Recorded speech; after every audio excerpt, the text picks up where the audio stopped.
Now, one of the other questions I've just had, because we sort of flipped over these today, was page 15, staff productivity and calculating the staff productivity rate. Now, the example here in the guide here is if you've got a team member and they're rostered on 30 hours, and you calculate in those 30 hours that they're rostered on, 3 hours of that 30 hours is breaks. That's morning break, afternoon lunch break.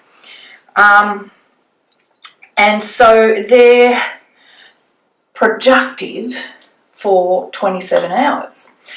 But if only 20 of those hours were actually spent with clients, there's 7 hours that goes unproductive. So that's 7 hours that you are paying that team member that they're not producing a return for you.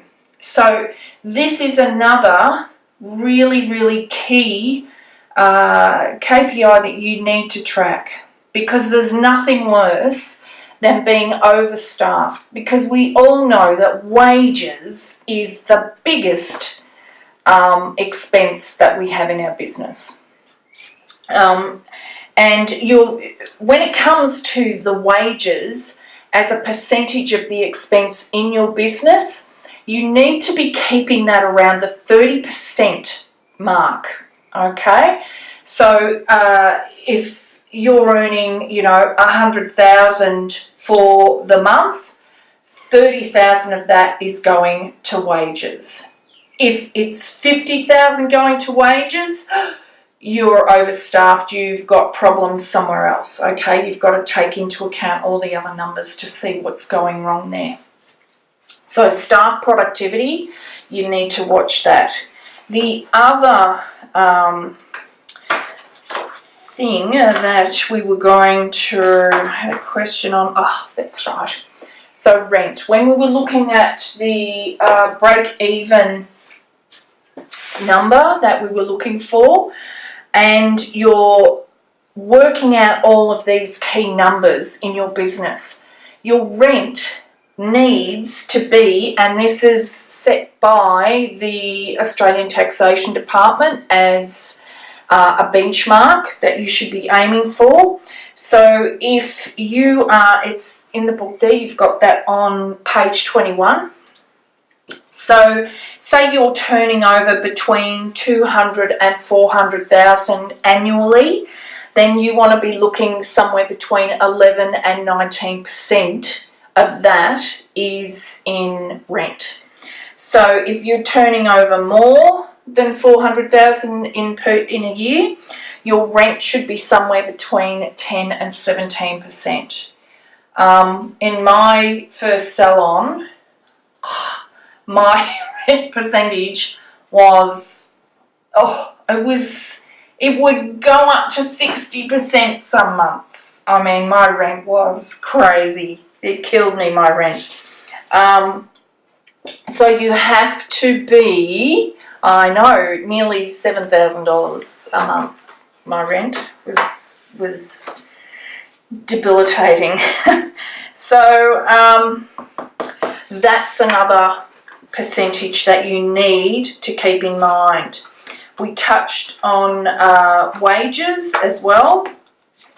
And again, you've got on page 22, you've got the benchmark there again from the Australian Taxation Office that if you are turning over more than 400,000 per annum, then you want to look at a percentage about 29% to 37% in wages. Okay, so if you were up around the 50% and above, you want to panic. Okay, you want to look at that. So that was a couple of other key indicators that we wanted to look at.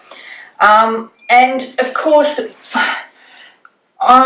we sort of touch on this, but clients, when you are looking at your database, you need to keep your database up to date. Now, I have this discussion with salon owners. You need to clean it up, okay? You need to have a follow-up system set up, a set and forget following up. So, you know, Mrs. Bloggs, she comes in on the 1st of January and I know it's a holiday, don't worry, she doesn't come back 4 weeks later or 6 weeks later, but you've got a set and forget marketing email or SMS, however you set it up, to go out to Mrs. Bloggs and remind her that it's 6 weeks since her last visit, and if she'd like to rebook, here's the link to your online booking. And then, of course, you've got another follow-up message after that, and another one after that, and you might have another one after that, because after that, they're not coming back. I'm sorry, they're gone. So don't keep them as an active person in your database. Now, you know, I see databases with 10,000 people in them, and they're not active, but they don't want to clean up the database. Why? It's wasting your marketing efforts. Seriously. If you've got someone in your database and you've got them all as active, and the database that I used gave me the option to clean it up, if someone hadn't returned within 12 months, even 2 years if you want to spread it out that long, it would put them into the archive. Okay, so that when I'm searching for a client to book them in, and their name might be Brown, instead of 500 Browns coming up out of this 10,000 big database, only 5 Browns might come up. It's more efficient, it's quicker, it's easier to find the relevant client that I'm looking for to book them in. Now, you know, I have this argument from salon owners saying, oh yes, but if I send my newsletter to them and there's this offer in it, and they might not have been here for 5 years, but they might just like that offer and they might come back. Really? Let's look at it this way. If you do an SMS blast and you're paying anywhere from 8 cents to 20 cents for an SMS, that's a very, very expensive marketing blast. So you really have to be efficient, okay? Bite the bullet.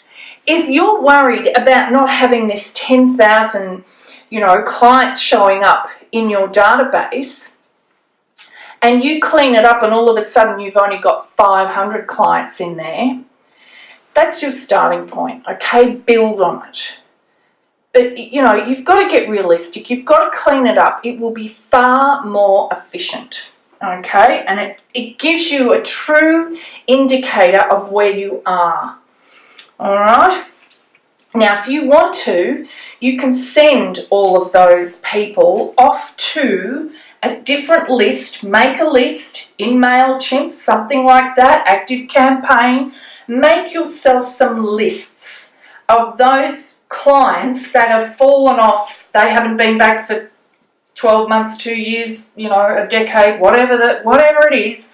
Put them on a little mailing list over there in your MailChimp or Active Campaign, Infusionsoft, whatever you would like, and then send them the email that way, okay? But don't keep your database in your business overloaded. Keep it efficient.